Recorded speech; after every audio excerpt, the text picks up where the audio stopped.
Olá, que felicidade maravilhosa, hein? Estarmos mais uma vez juntos para estudarmos a Palavra de Deus.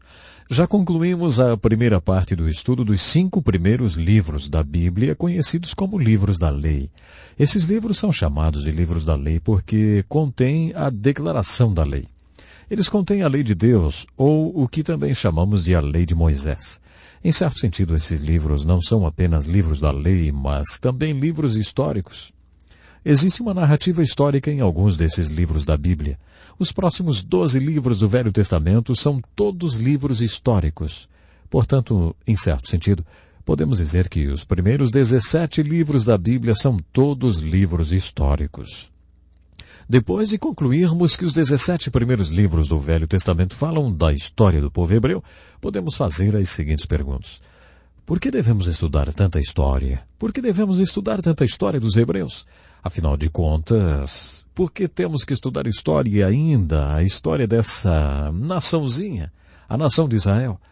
Por que 17 livros inspirados por Deus são livros sobre a história dos hebreus? Há várias respostas para essas perguntas. Uma delas já foi mencionada várias vezes.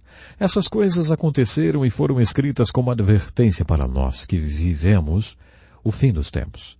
O apóstolo Paulo fez essa afirmação na primeira carta aos Coríntios, capítulo 10, versículo 11. Muitos acreditam que, apesar de estar no Novo Testamento, esse versículo é um versículo-chave para o Velho Testamento, especialmente para a sua narrativa histórica. Todas essas coisas aconteceram com eles. Eles são história. Não são apenas mitos ou folclore. Essas coisas aconteceram ao povo de Israel.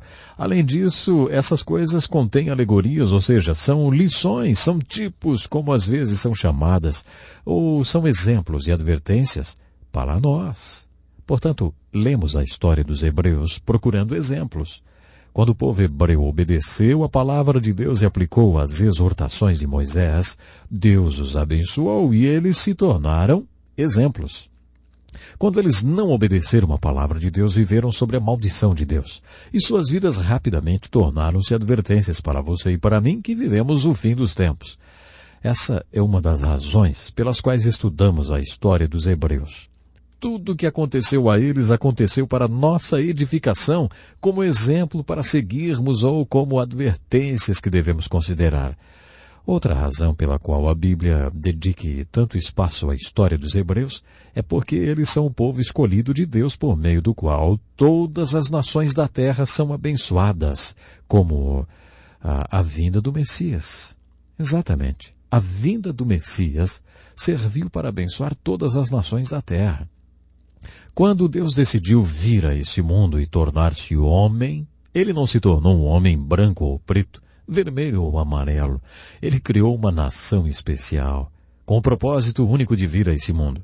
Quando ele comissionou Abraão para ser o pai desse povo, ele disse, em ti serão benditas todas as nações da terra.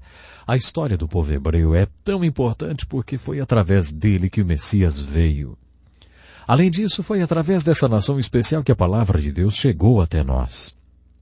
Paulo destacou isso em suas epístolas no Novo Testamento. O povo hebreu é especial, não só porque o Messias veio através dele e através do Messias a nossa salvação e redenção vieram, mas também porque através desse povo escolhido recebemos os oráculos de Deus, ou a palavra do próprio Deus. É uma história especialíssima. Há outra razão para a história dos hebreus ser tão importante. O último capítulo ainda não foi escrito. Por isso, tenha paciência comigo. Em nosso estudo do livro de Deuteronômio, deixamos de abordar um dos mais importantes discursos de Moisés, registrado no final do livro, através do qual ele proferiu uma profecia muito importante relativa a Israel. Moisés profetizou o cativeiro de Israel, a dispersão e o retorno de Israel à sua terra. Ele afirmou que haveria um retorno geográfico de Israel à Terra Santa. Israel tornou-se uma nação em 1948. Ezequiel, Jeremias, Isaías e Moisés profetizaram esse retorno. Se você estiver interessado nas profecias bíblicas, então está interessado no que denominamos de escatologia, que significa o estudo das últimas coisas. Se você está se perguntando o que acontecerá, como será consumada a história humana, descobrirá que a Bíblia tem muito a dizer a respeito desse assunto. Deus tem um plano e consumará a história humana de acordo com esse plano. Se você está interessado no plano de Deus para a consumação da história humana, mantenha seus olhos fixos em Israel. Isso mesmo, mantenha seus olhos fixos na Terra Santa. Na carta de Paulo aos Romanos, dos capítulos 9 a 11, Paulo escreveu uma profecia muito importante sobre a salvação de Israel. Israel se voltará para Deus e Deus se voltará para Israel. O apóstolo Paulo diz algo surpreendente. Para punir Israel por ter rejeitado o Messias, Deus permitiu que os gentios, os não-judeus, fossem salvos. Paulo afirma que Deus se voltará para Israel novamente e todo Israel será salvo, depois que o número de gentios ou não-judeus tiver sido salvo. Um número suficiente para punir Israel por ter rejeitado o seu Messias. Zacarias, o profeta, no capítulo 10 do seu livro, afirma que um dia os judeus serão grandes profetas novamente. Segundo ele, 10 homens segurarão um judeu pelo casaco e vão dizer: Deus está com você, fale-nos do seu Deus. Se você estuda a profecia bíblica, percebe que Israel é a chave para a profecia. Nós já vimos o retorno geográfico de Israel para a sua terra. Ainda não vimos o retorno espiritual de Israel para o seu Deus. Já percebemos alguns movimentos emocionados nessa direção. Há alguns acontecimentos realmente interessantes, como, por exemplo, as sinagogas messiânicas. Temos visto uma parte do povo escolhido de Deus nascer de novo e se converter e abrir sinagogas messiânicas. Qualquer sinal de um retorno espiritual de Israel, além do geográfico, é muito emocionante se considerarmos a consumação da história. De acordo com a profecia bíblica, o retorno, tanto geográfico como espiritual, de Israel é um fator muito importante na maneira como será concluída a história. Por isso é tão importante estudar a história dos hebreus. Estudamos a história deles, porque Deus ainda não acabou de lidar com eles, e quando ele terminar com o povo de Israel ao mesmo tempo, terminará de lidar com todo mundo. Podemos justificar a necessidade de estudar história nesse estudo dos livros históricos do Velho Testamento da seguinte forma. Suponha que amanhã você acorde em um hospital e seja informado que sofreu um acidente no caminho para casa e, como resultado do acidente, contraiu amnésia total. Suponhamos que você não tenha a menor ideia de quem você seja e nem de onde você veio. Você não tem a menor ideia de quem é a mulher que parece ter intimidade com você, e nem essas crianças que entraram no quarto chamando você de papai ou de mamãe. Você não tem a menor ideia de quem são eles e está completamente perdido porque está sofrendo de amnésia total. Isso pode acontecer. Qual seria a coisa mais importante do mundo para saber em um momento como esse? Seria, claro, o que nós chamamos de história social. Se você se deparasse sofrendo de amnésia, teria uma obsessão em descobrir a sua própria história social. Ficaria impossível continuar vivendo sem saber onde você deveria estar e para onde deveria ir, até que descobrisse onde você esteve. É assim a história. Se você quer entender a família humana, terá que saber onde ela está, onde deveria estar e para onde deveria seguir.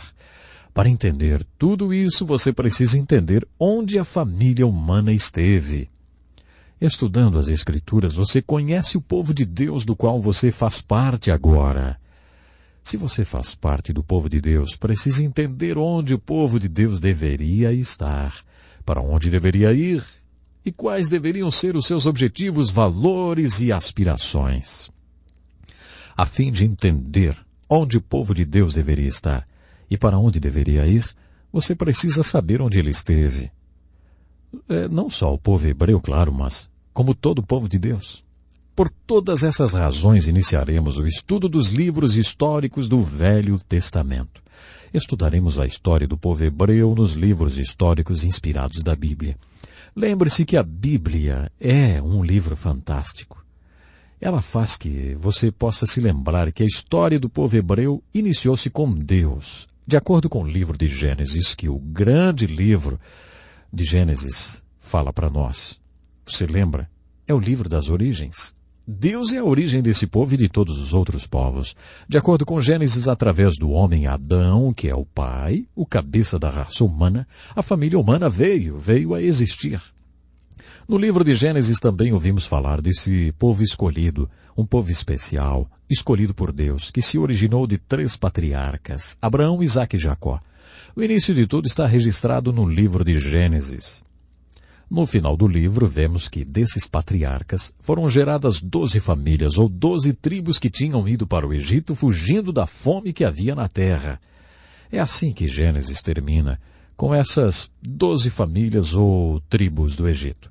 Continuando nossa linha histórica do Velho Testamento, iniciaremos o estudo do livro de Juízes. Esse livro é um elo entre os livros de Josué e de Samuel.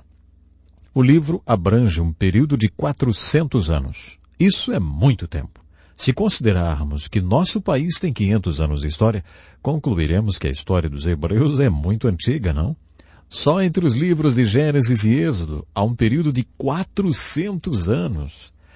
E só o livro de Juízes compreende um outro período de 400 anos de história.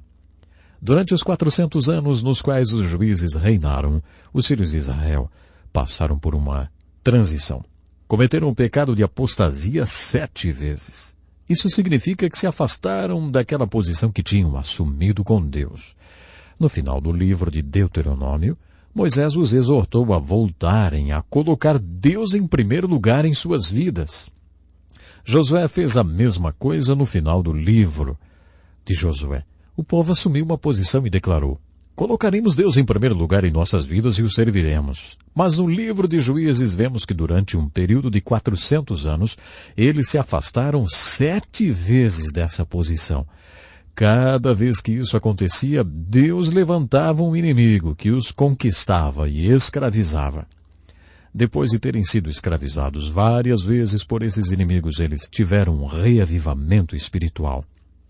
Quando eles clamavam a Deus por livramento, como o que tiveram quando saíram do Egito, Deus enviava um juiz que os libertava. Os juízes eram libertadores. Deus levantou um juiz que foi um verdadeiro salvador e libertador, como Moisés que tirou o povo do Egito. Esse juiz os conduziu por muito tempo depois que os libertou. Geralmente eles tinham paz enquanto aquele juiz vivia. Mas quando o juiz morria, eles voltavam ao mesmo ciclo da apostasia. Durante o período dos juízes, eles passaram por 3 guerras civis.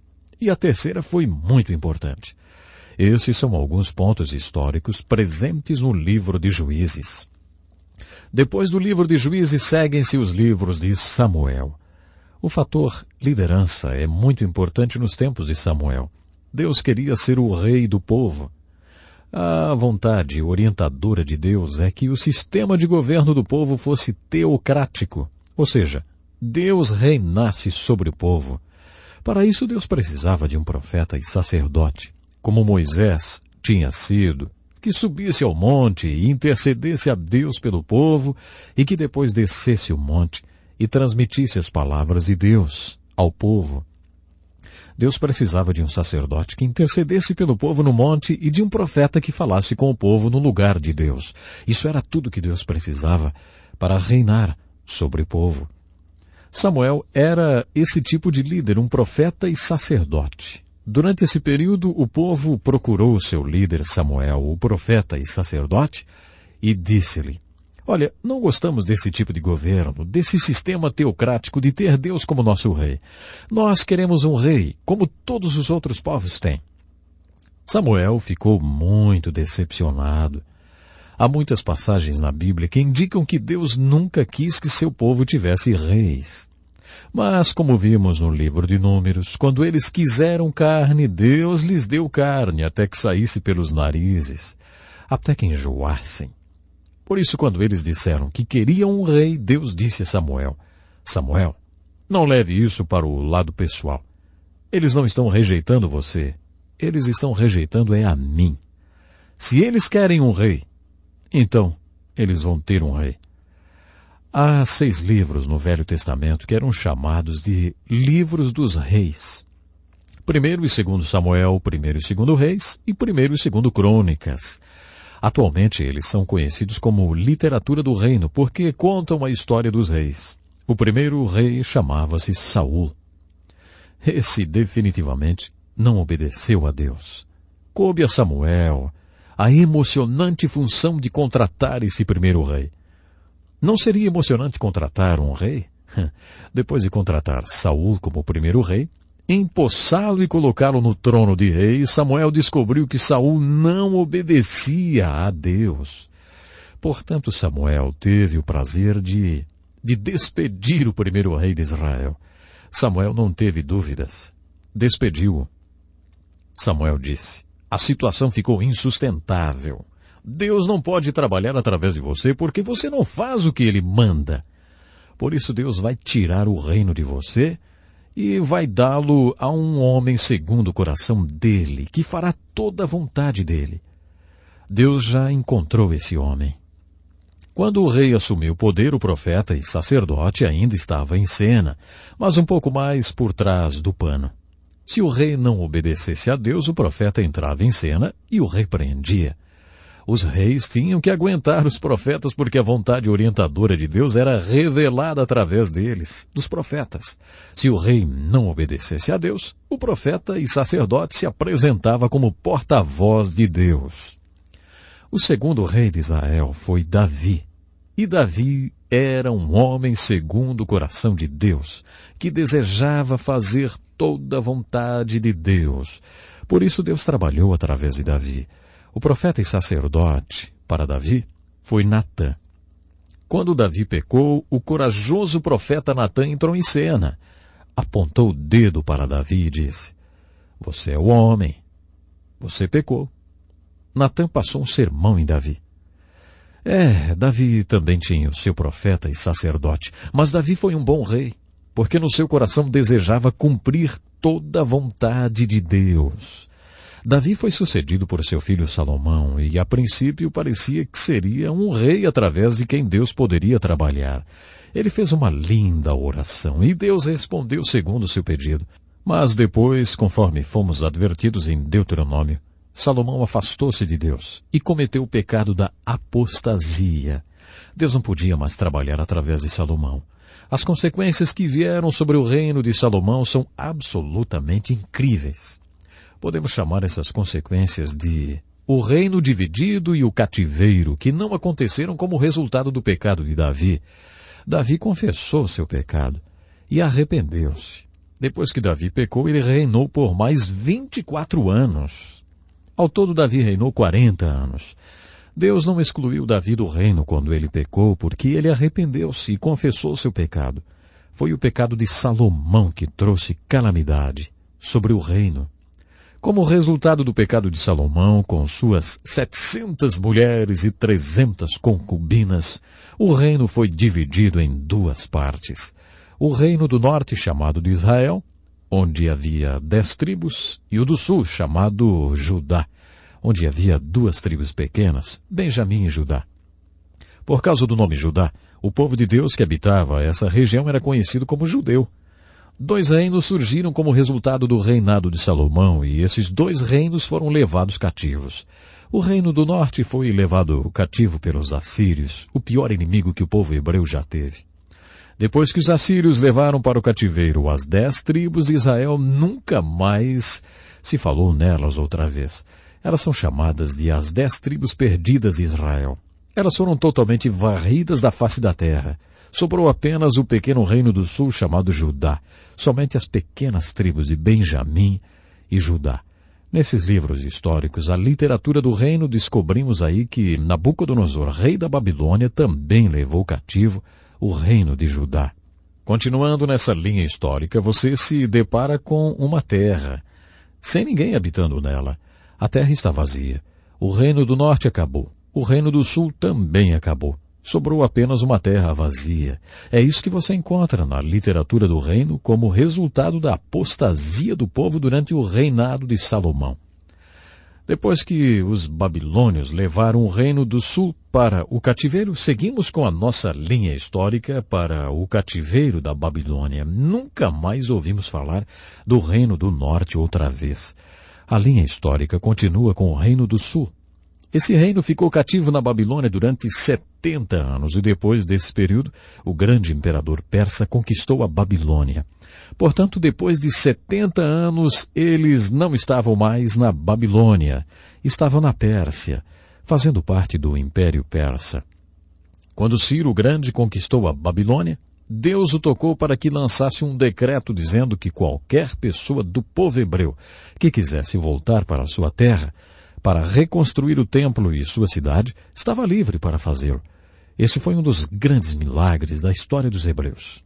O retorno do cativeiro babilônico. Segundo Esdras, Neemias e Ageu, houve vários retornos, não apenas um. Aqueles que quiseram partir da Pérsia e Média voltaram para Israel sob uma importante liderança. Esse foi o retorno do cativeiro babilônico, quando Neemias, Esdras e outros profetas contemporâneos deles tornaram-se grandes líderes. Muitas pessoas do povo não quis voltar. Tinham se tornado comerciantes e mercadores e por várias razões não voltaram. A maioria ficou na Pérsia e Média. Temos uma importante observação a fazer sobre esse período da história dos hebreus. Observamos um tipo especial de liderança. A vontade orientadora de Deus e sua preferência foram manifestadas através do profeta e sacerdote. Quando esse povo quis um rei, Deus disse, está bem, eu vou dar um rei a vocês. Mas isso não funcionou, porque a maioria dos reis não obedeceu a Deus. Entretanto, isso não quer dizer que Deus não tenha trabalhado durante esse período da história dos hebreus. Quando eles foram conquistados e levados cativos, Deus trabalhou até através de alguns inimigos. Deus trabalhou através de Nabucodonosor, do rei Ciro o Grande e de outros líderes pagãos. O livro de Esther é o último livro histórico. Ele escreveu o cenário histórico, a Pérsia e Média, como local onde Deus trabalhou de maneira poderosa. Deus trabalhou através do imperador pagão da Pérsia e Média e também através de uma mulher corajosa chamada Esther. Quando Deus fez essa obra, o povo estava vivendo na Pérsia e Média. Portanto, esses eram os judeus que tinham escolhido não voltar para Israel. Fizemos um breve resumo da história dos hebreus. A história dos hebreus, como dissemos, é uma matéria difícil. Estudamos 7 fatos dessa história que, na minha opinião, você precisa conhecer para compreender melhor os livros históricos e proféticos. Bom, o nosso tempo já acabou, mas eu estarei esperando você. No próximo programa, nós vamos continuar. Tem muita coisa especial. Até lá então.